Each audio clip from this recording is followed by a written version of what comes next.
da Santa Cruz, livrai-nos Deus, nosso Senhor, dos nossos inimigos. Em nome do Pai, do Filho e do Espírito Santo. Amém. Amém. A nossa proteção está no nome do Senhor, Que fez o céu e a terra. Números, livro dos Números, capítulo 12, versículos do 1 ao 16. Maria e Arão criticaram Moisés por causa da sua mulher etíope. Diziam: acaso o Senhor falou só por Moisés? Não falou também por meio de nós? E o Senhor ouviu isso. Moisés era um homem muito humilde, mais do que qualquer pessoa sobre a terra. De repente, o Senhor disse a Moisés, a Arão e Maria: ide todos três à tenda do encontro. E eles foram. O Senhor desceu na coluna de nuvem, parou à entrada da tenda e chamou a Arão e Maria. Quando os dois se aproximaram, o Senhor lhes disse: escutai minhas palavras. Se houver entre vós um profeta do Senhor, eu me revelarei a ele em visões e lhe falarei em sonhos.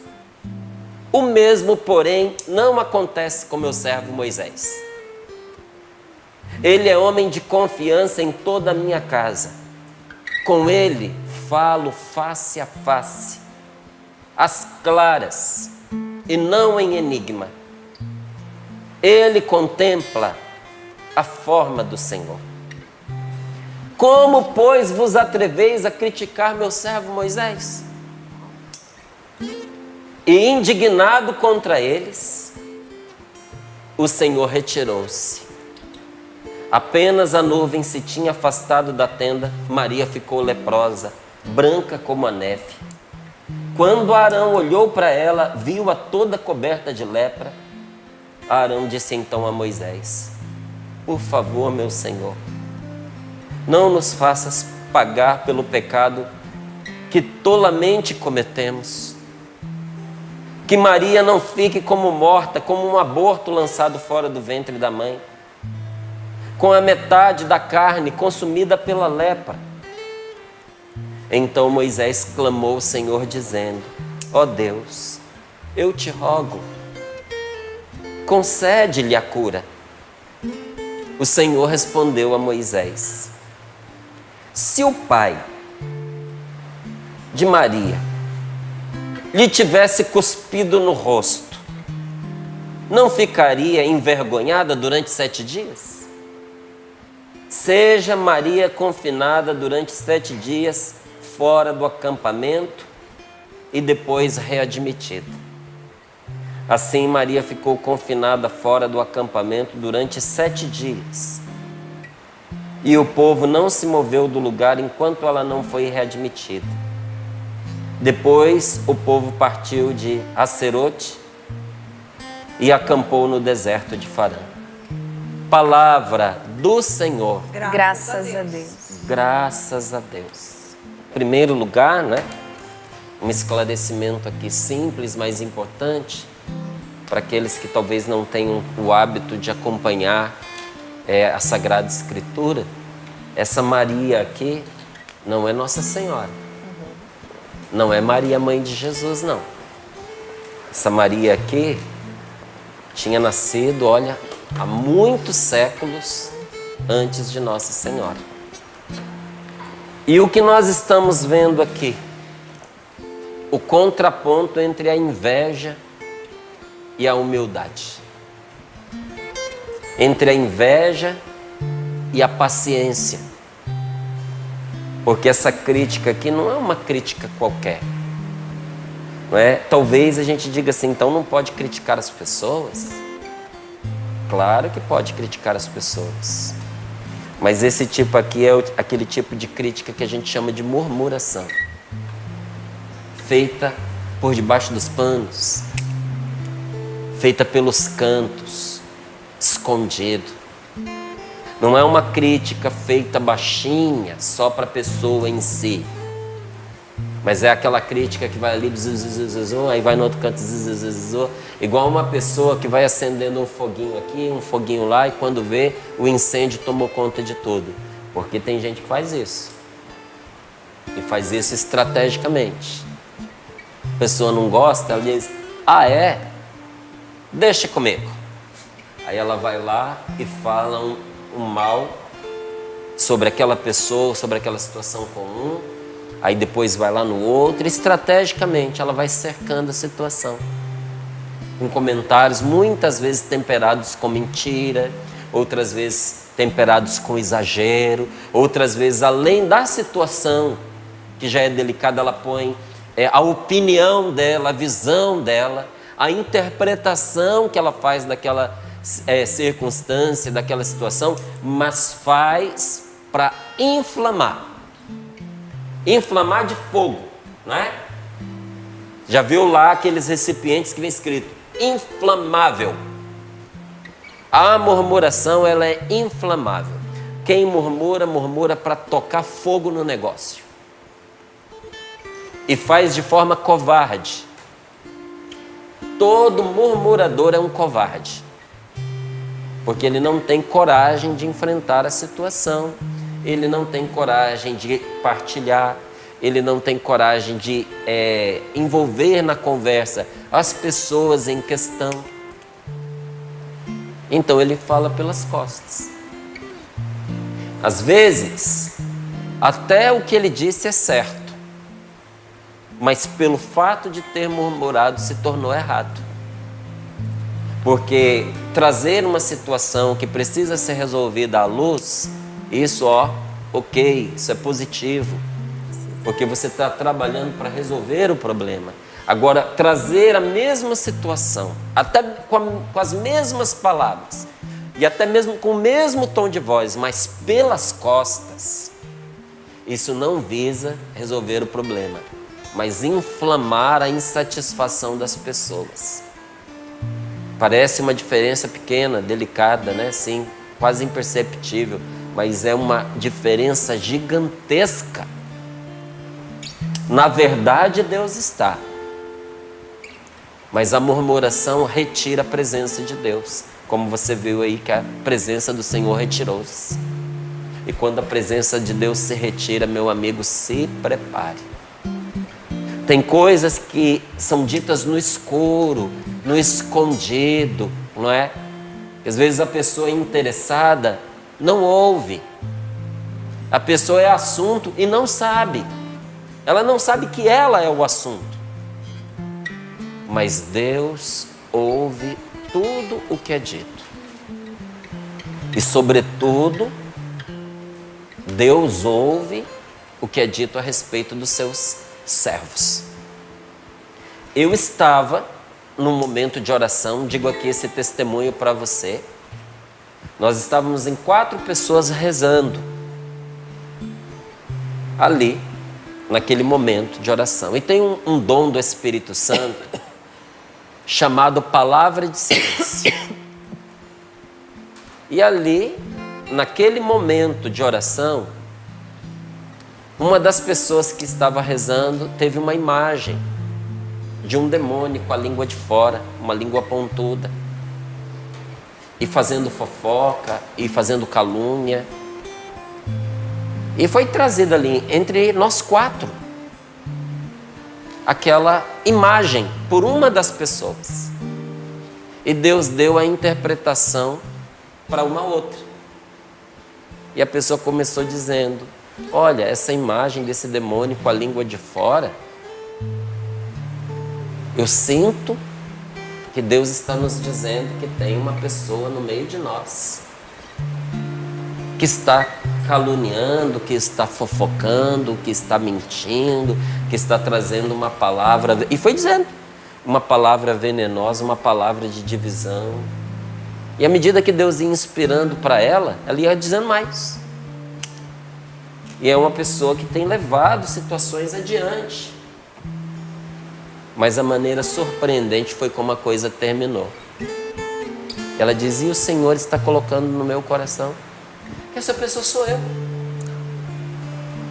E ali ela fez um desabafo em que ela contou o que é que ela estava falando dos outros 3. E reconheceu a maldade, reconheceu a mentira.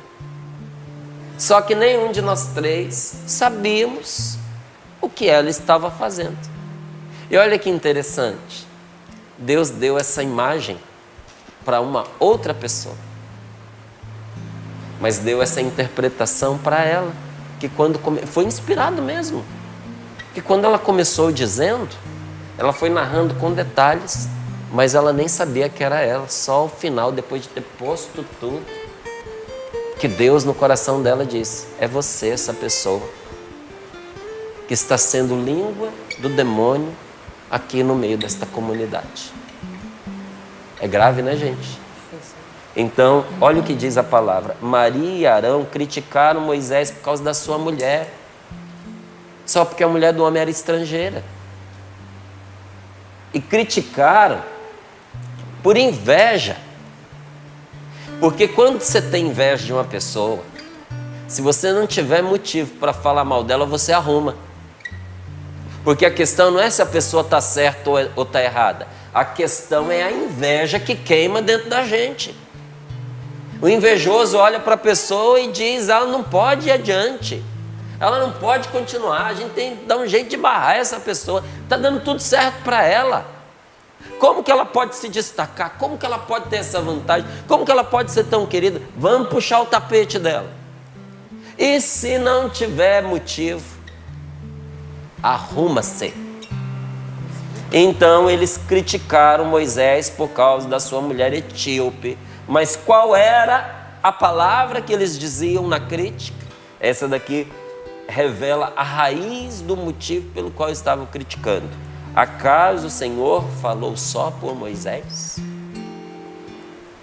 O ciúme do relacionamento de Moisés com Deus. A inveja de Moisés pelo seu relacionamento com Deus. E olha, Deus não fica nos comparando, mas os dois resolveram se comparar com Moisés. Acaso o Senhor falou só por Moisés? Não falou também por meio de nós? Que negócio é esse dele ser mais importante?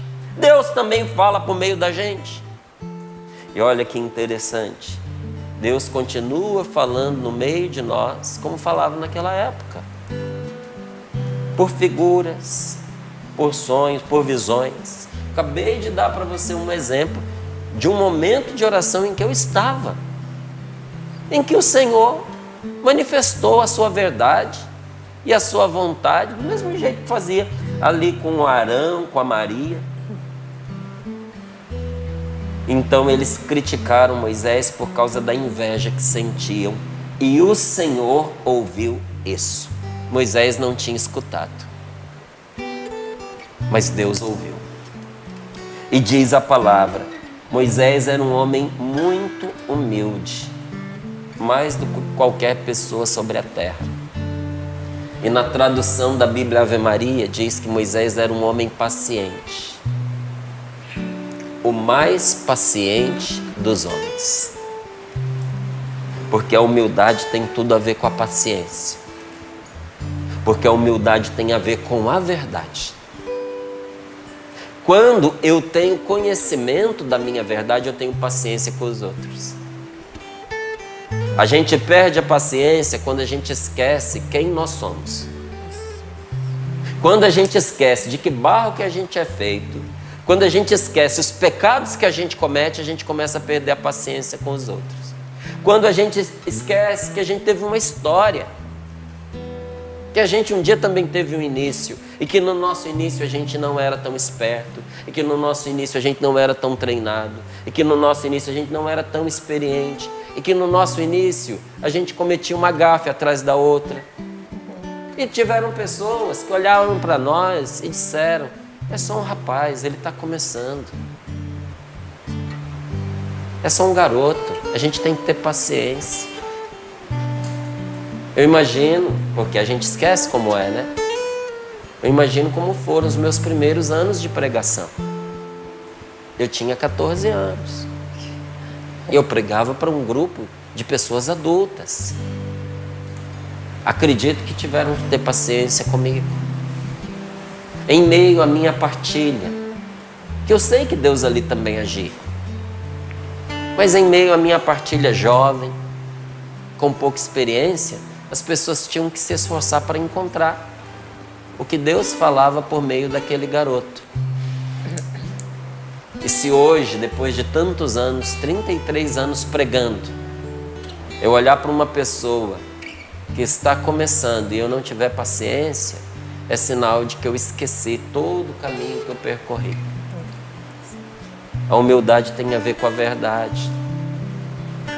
Quando a gente olha do que a gente é capaz de fazer sem Deus, a gente perdoa o pecado que o outro cometeu. Para um pouquinho para você pensar. E me diga, se tirar Deus da sua vida, que horrores você é capaz de fazer? Se tirar Deus da minha vida, até onde eu posso levar, gente, a loucura do meu pecado? Então, quando eu olho para o que eu sou capaz de fazer, quando eu estou enfurecido, quando eu estou desequilibrado, quando eu estou dominado por uma inclinação perniciosa, por um pecado, quando eu olho para a minha verdade, quando eu tenho coragem de assumir que existe uma velha criatura dentro de mim, monstruosa, capaz de coisas terríveis, eu sou capaz de ter paciência com o outro que está do meu lado por causa dos erros que ele cometeu. E penso comigo, se não fosse pela graça de Deus, podia ser eu fazendo o que ele está fazendo. Ô minha querida, se não fosse pela graça de Deus, podia ser você fazendo o que o seu marido está fazendo. Então nós temos que agradecer a Deus que o Senhor nos deu força, nos deu luz e nos poupou, porque a situação daquele que comete o erro, que comete o pecado, é pior do que aquele que é a vítima daquele erro e daquele pecado. Oh meu irmão, baixa a bola do orgulho. Santo Agostinho disse aí para nós com maestria: o orgulho é a fonte de todas as fraquezas. Porque o orgulho é a fonte de todos os vícios. Se a gente caminha por aí orgulhoso, soberbo, se achando mais do que as pessoas e julgando as pessoas pela nossa fraqueza, pode escrever que o próximo a cair somos nós. E vamos cair como um relâmpago. Porque o orgulho é a fonte de todas as fraquezas. Tenha certeza de uma coisa. Escreve, anota aí, ó. O orgulhoso vai fraquejar. O orgulhoso vai tropeçar. Não estou rogando praga não, é uma constatação. O orgulhoso vai cair, é uma questão de tempo. A mais bela mansão, diz a palavra de Deus, se arruína pelo orgulho. O orgulho derruba a estrutura mais sólida. A humildade firma. O orgulho abala a pessoa. O orgulhoso, ele acha que ele é muita coisa, ele acha que ele é muito forte, ele acha que ele pode se impor pela sua força, pela sua autoridade, pelo seu discurso, mas quando ele toma uma decisão pautada no seu orgulho, em vez disso ser a força dele, isso é a sua fraqueza. Não julgue a sua esposa. Pense que podia ser você no lugar dela. E tenha paciência com ela, porque a paciência consegue o que o orgulho não consegue, o que a inveja não consegue. Você quer ver onde é que tem inveja? Porque tem gente que diz assim: eu não sou uma pessoa invejosa. Você se compara com os outros? Então você é. Porque a inveja, ela implica comparação. Que a pessoa que fica o tempo inteiro se comparando, ela está insatisfeita com duas coisas. Ela está insatisfeita consigo mesma e está insatisfeita com quem está aparecendo mais do que ela. E nessa insatisfação está escondido o desejo de que o outro desça, de que o outro diminua. Pare de se comparar. Deus não nos compara. Quando a gente começa a se comparar com as pessoas, se a inveja ali não estava, ela entra. E a inveja é uma coisa terrível. Ela não vem sozinha. Orgulho, prepotência, inveja, ciúme doentio, essas coisas não vêm sozinhas. Elas vêm igual uma corrente, vem tudo de mão dada, vem tudo em cadeia. Chega o pacote completo. E se torna uma fonte de fraqueza para a pessoa. Isso só serve para derrubar você. A humildade firma, a paciência firma, não é? Olha o que diz a palavra. Os dois ali se lamentando com inveja de Moisés. A palavra de Deus vem e justifica Moisés. Moisés era um homem paciente. O mais paciente de todos os homens. O homem mais paciente que esteve sobre a face da terra. Ou, como está na tradução do CNBB, Moisés era um homem muito humilde. Mais humilde do que qualquer pessoa. E porque ele era humilde, Deus toma a causa dele em suas mãos. Se você for humilde, você não vai ter que combater essas pessoas que falam mal de você. O Senhor as chamará à sua presença. E o Senhor revelará, inclusive para você, o que elas falam no escondido. Eu digo a você, o quando pertence a Deus, mas que a verdade vem à tona, vem. Às vezes demora anos. Aqui na Canção Nova a gente vive isso tantas vezes. Às vezes demora anos, mas uma situação que te atingiu lá atrás, lá na frente, é esclarecida para você, acompanhada da reparação que o Senhor traz. Deus justifica os seus filhos. Mas quando o filho tem lombo para aguentar, ele permite que ele carregue essa carga por um tempo para dar a ele um benefício, para dar a ele um lucro em cima da maledicência, da fofoca, da mentira, da murmuração que fizeram contra ele. Até onde ele aguenta, Deus segura a ponta, deixa ele suportar, porque é suportando que ele se torna forte. Mas depois de ter aguentado um tempo, Deus o levanta e o justifica. Deus o honra. E Deus toma a sua causa desde o início em suas mãos.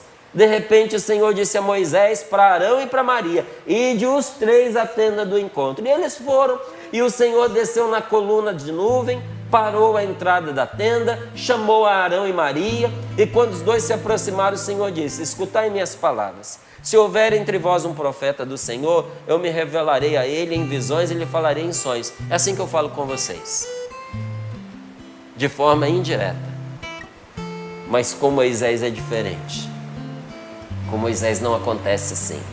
Porque ele é o homem de confiança em toda a minha casa. Moisés tem a minha fé. Deus põe fé na pessoa humilde. Deus confia na pessoa paciente. Deus fortalece a nossa paciência, aderindo a nós. E diz, Ele tem a confiança em toda a minha casa. E por causa disso, com Ele eu falo face a face, às claras e não em enigma. Ele contempla a face do Senhor. Como, pois, vos atreveis a criticar meu servo Moisés? E veja que Deus não faz nenhum mal contra essa mulher, contra Maria. E Arão, falando mal da mulher de Moisés, atraiu o mal sobre a mulher dele. Aí talvez você diga assim, mas Márcio, então ele fala e ela que sofre. Ela estava envolvida no pecado. Ela também estava falando. Talvez o comentário tenha começado por ela. Talvez ela tenha instigado Arão dizendo, você é melhor do que Moisés. Deus fala também através de você. Porque a gente que é casado, a gente pode ser, uma vozinha do capeta no ouvido do outro. O marido no ouvido da mulher, a mulher no ouvido do marido. Uma mulher, gente, boa, levanta o marido. Uma mulher má desgraça com o marido. E o contrário é verdadeiro. Um marido que não presta, ele arrasa a vida da mulher. Um marido bom levanta a mulher dele.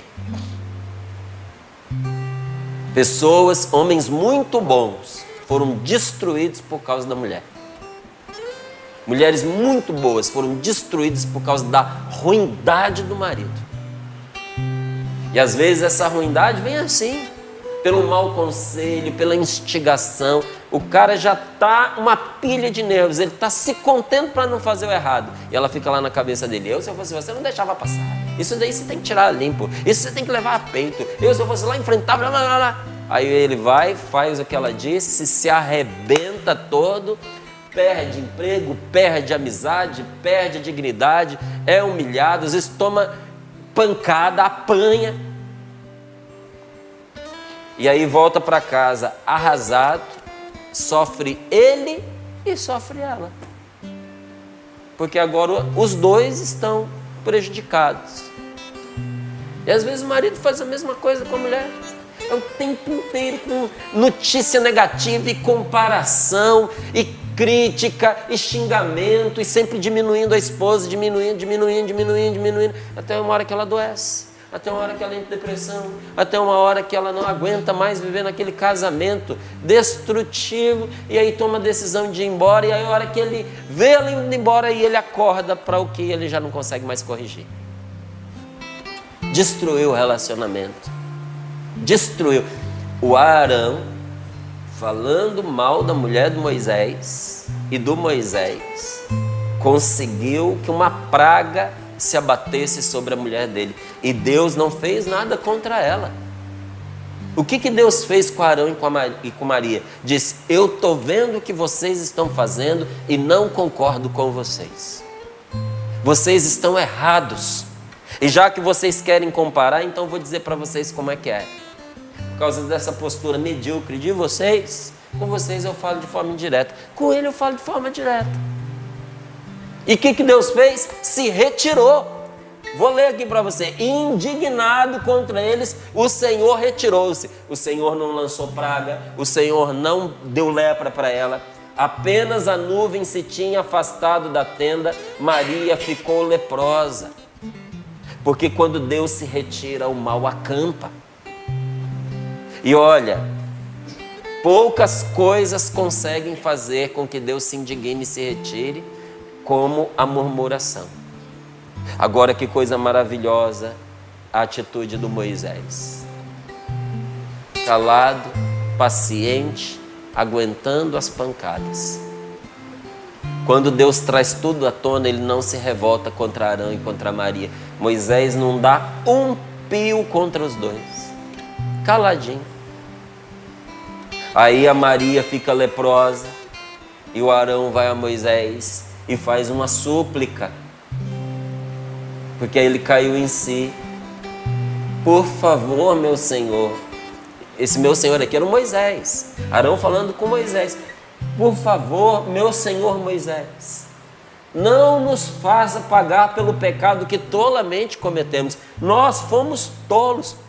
Todo murmurador é um tolo. Faz papel de palhaço. Mais cedo ou mais tarde, o circo dele fica exposto. Por favor, meu Senhor, não nos faça pagar pelo pecado que tolamente cometemos. Que Maria não fique como morta, como um aborto lançado fora do ventre da mãe, com metade da carne consumida pela lepra. Então Moisés fez o quê? Deu um esculacho no Arão? Jogou na cara dele o mal que ele tinha feito? Não, Moisés vira para Arão e diz... Para Arão não. Vira-se para Deus e diz: ó Deus, eu te rogo, concede-lhe a cura. E Deus, ouvindo a súplica de Moisés, propõe para Maria um caminho de penitência. Deus mostra para ela o caminho para ela ser curada. Talvez a gente pense assim, ele vai esnobar, Deus está esnobando ela. Não. A gente precisa fazer um caminho de reparação, por isso que a confissão é tão importante, gente. A reparação cura a alma da gente. Por que no final da confissão o padre dá uma penitência para a gente? É igual um médico, e depois no final diz, você vai entrar para uma academia e você vai fazer exercício para sua coluna todos os dias. Você pode rasgar a receita e dizer assim, que absurdo, eu vim aqui, tô doente, esse cara me manda fazer exercício. Eu já não estou aguentando o peso da minha coluna, agora vou ter que carregar um peso na academia. Estúpido. Não é um castigo. Ainda que a pessoa saia de lá dizendo, ir para a academia para mim é um castigo. Ir para esse exercício para mim é um castigo. Ir para a fisioterapia para mim é um castigo. O médico está te castigando não, está te propondo o caminho de restauração, de cura. Aí o médico põe lá para você, fazer dieta de tais alimentos. Aí a pessoa pode sair de lá enfurecida. Eu não vou fazer isso não.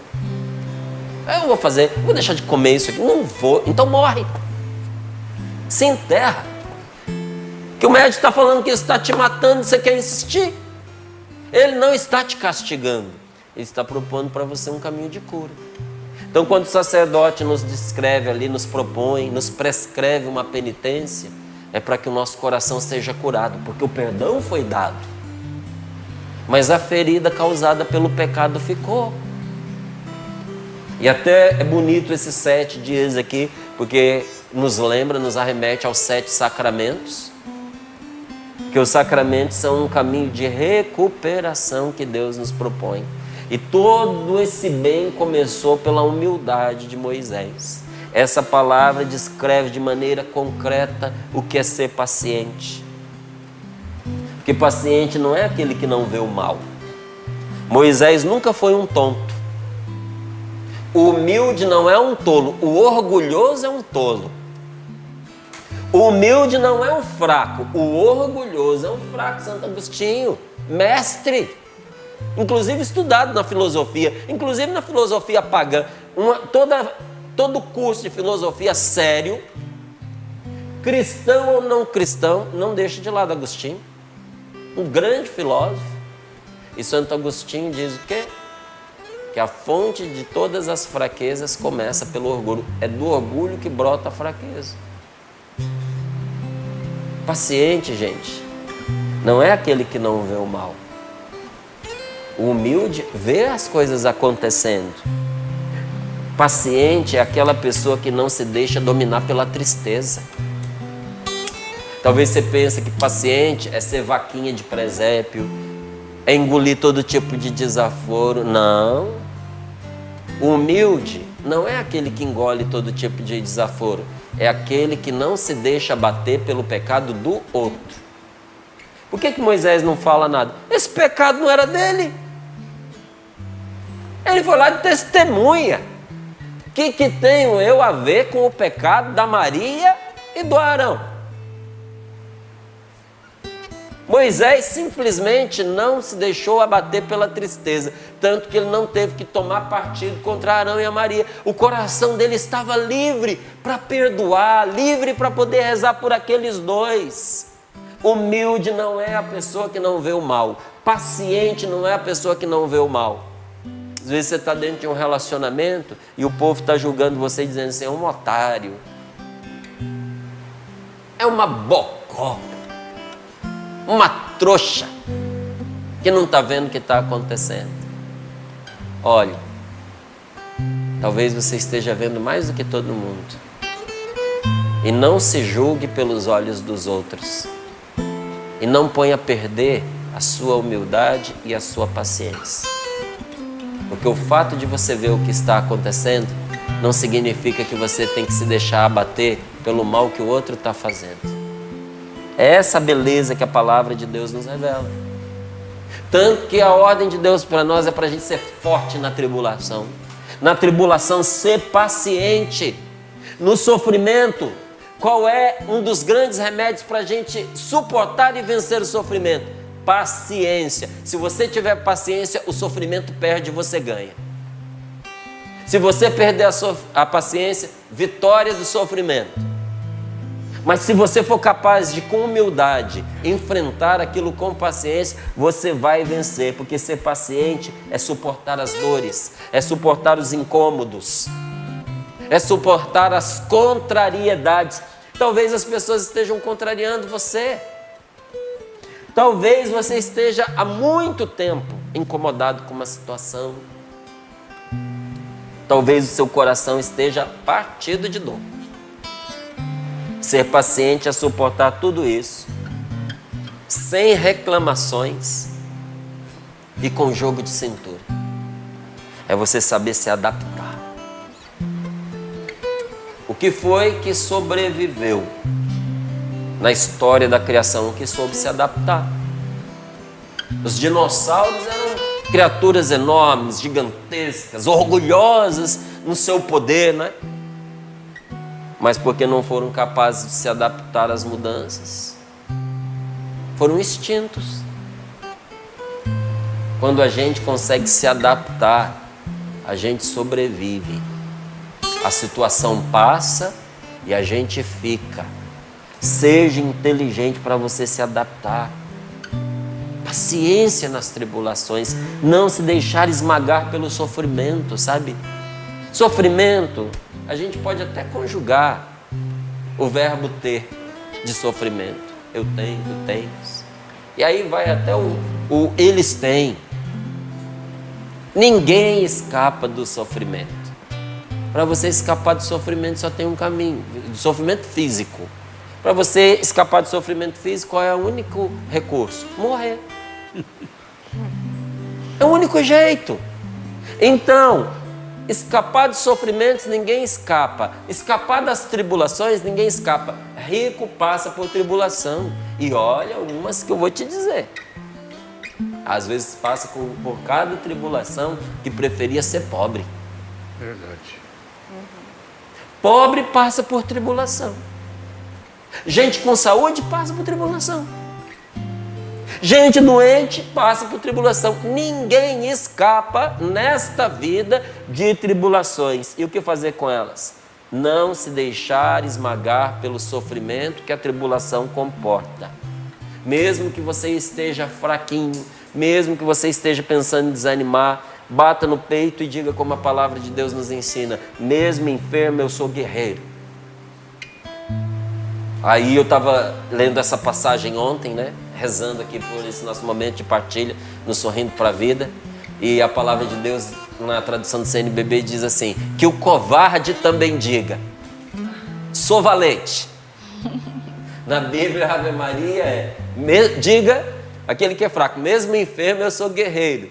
E a tradução da CNBB diz assim: que até o covarde diga, sou valente. Se você era covarde, meu filho, levanta a cabeça, apruma o peito e diga: sou valente. Por Deus eu sou valente. Vou vencer sim. Nós precisamos, pela graça de Deus, confiar que as tribulações são passageiras. Vai passar. E enquanto a gente espera que passe, fazer aquilo que estiver ao nosso alcance, sem nervosismo, sem exagero, sem ciúme, sem invejas, ter paciência com as pessoas. Põe a mão sobre o seu peito e diga: Senhor, dá-me a paciência do Moisés. Dá-me a humildade, Senhor, deste homem, eu te peço nesta manhã, porque pela sua paciência e pela sua humildade ele foi agradável a ti. Senhor, dá-me paciência com as pessoas com as quais eu vivo, e pela paciência dá-me a graça de acreditar no bem que há nelas. Acredite no bem que há no seu pai. Mesmo que ele tenha traído, mentido, ido embora, mesmo que ele tenha sido vencido pelo vício, porque você não conhece as motivações reais que levaram esse homem para o buraco. Tenha paciência com seu pai. Oh, minha querida, tenha paciência com a sua mãe. Acredite no bem que há nela. Acredite no bem que há no seu esposo. Acredite no bem que há na sua mulher. Acreditar no bem é esperar. É confiar na mudança da pessoa.